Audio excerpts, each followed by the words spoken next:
अखिल भारतीय विद्यार्थी परिषद हिमाचल प्रदेश का 46वां प्रांत अधिवेशन कांगड़ा जिले के गुप्त गंगा परिसर में संपन्न हुआ। 3 दिवसीय यह अधिवेशन 31 अक्टूबर से 2 नवंबर 2025 तक आयोजित किया गया, जिसमें देश भर से 524 कार्यकर्ता शामिल हुए। अधिवेशन के दौरान वर्ष 2025-26 के लिए नई प्रांत कार्यकारिणी की घोषणा की गई। कार्यक्रम में पूर्व मुख्यमंत्री शांता कुमार, राष्ट्रीय महामंत्री डॉक्टर वीरेंद्र सिंह सोलंकी, पद्मश्री डॉक्टर शमा और राष्ट्रीय स्वयंसेवक संघ की अशोक कुमार जैसे गणमान्य अतिथि उपस्थित रहे। अधिवेशन में नशा, बेरोजगारी, शिक्षा व्यवस्था और पर्यावरण जैसे विषयों पर छात्र नेताओं ने प्रभावशाली वक्तव्य दिए। परिषद ने प्रदेश का वर्तमान परिदृश्य और शैक्षणिक सुधार पर 2 महत्वपूर्ण प्रस्ताव पारित किए। कार्यक्रम के दौरान कांगड़ा शहर में शोभा यात्रा का आयोजन भी किया गया, जिसमें पारंपरिक वेशभूषा में आए कार्यकर्ताओं का फूल वर्षा से स्वागत किया गया।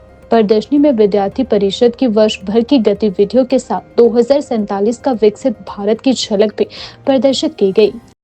अखिल भारतीय विद्यार्थी परिषद का जो ये 46वां प्रांत अधिवेशन है वो गुप्त गंगा कांगड़ा में 31/1/2 को संपन्न हुआ, जिसमें प्रदेश भर से लगभग 524 कार्यकर्ता, 524 प्रतिनिधि इस अधिवेशन में शामिल रहे, जिसमें छात्र 310, छात्रा 167 और प्राध्यापक 47 इस अधिवेशन में शामिल रहे। एक लघु हिमाचल का दर्शन कांगड़ा की गुप्त गंगा में देखने को मिला। चाहे वो चंबा हो, चाहे वो लाहौल हो, चाहे वो पांगी हो, पूरे प्रदेश भर से विद्यार्थी परिषद के कार्यकर्ता इसमें आए और उन्होंने इस अधिवेशन की शोभा बढ़ाई और जिसमें हिमाचल के लघु हिमाचल के दर्शन करने को मिले। इसी के साथ 31 तारीख को विद्यार्थी परिषद की रचनात्मक, आंदोलनात्मक, संगठनात्मक विषय पर एक प्रदर्शनी पूरे प्रदेश भर की जिलाओं की लगाई गई। जिस तिथि जब प्रदर्शनी का उद्घाटन हुआ उसके मुख्य रहे। इसमें विशेष उपस्थिति अखिल भारतीय विद्यार्थी परिषद के राष्ट्रीय कार्यकारी परिषद के विशेष आमंत्रित सदस्य प्रोफेसर प्रदीप कुमार जी की रही। प्रदर्शनी स्थल का नाम सूबेदार मेजर पवन कुमार जी के नाम पर रखा गया था, जो कि ऑपरेशन सिंदूर में बलिदानी के रूप में रहे। ऑपरेशन सिंदूर में उन्होंने अपनी जान गंवाई। उन्हीं मेजर सूबेदार पवन कुमार जी के नाम पर हमारा प्रदर्शनी स्थल रहा, जिसमें उनके पिताजी विशिष्ट अतिथि के रूप में माननीय गरज सिंह जी रहे। जब उन्होंने अपना वक्तव्य रखा, वो भी फौज में रहे हैं, फौज से रिटायर हैं। उन्होंने जब अपना वक्तव्य रखा, पूरा सभागार इमोशनल हो गया और उन्होंने कहा कि हम फौजी हैं, हमें पता नहीं होता कि हमने घर लौटना है या नहीं।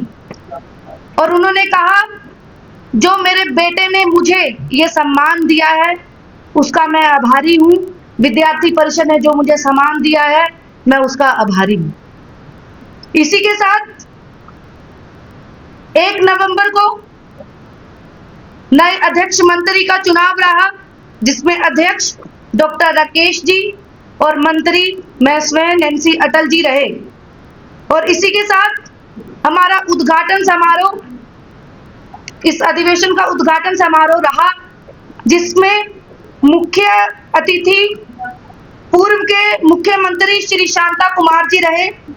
कार्यक्रम अध्यक्ष पद्मश्री डॉक्टर शमा मैत्रेय जी रहे। विशिष्ट अतिथि अखिल भारतीय विद्यार्थी परिषद के राष्ट्रीय महामंत्री डॉक्टर वीरेंद्र सिंह सोलंकी जी रहे।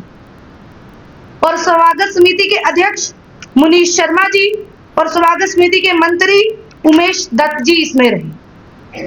अगर मैं मुख्यमंत्री जी के वक्तव्य की बात करूं तो मुख्यमंत्री जी ने कहा, माननीय शांता कुमार जी का कहना था कि लंबे समय के बाद मुझे विद्यार्थी परिषद के किसी कार्यक्रम में आने का सौभाग्य मिला है, मुझे युवाओं के बीच में रहने का सौभाग्य मिला है। मैं 92 वर्ष का हूं, लेकिन आज मुझे युवा शक्ति में रहकर युवाओं जैसा महसूस हो रहा है। युवा वो है जो कभी थकता नहीं तो कभी रुकता नहीं।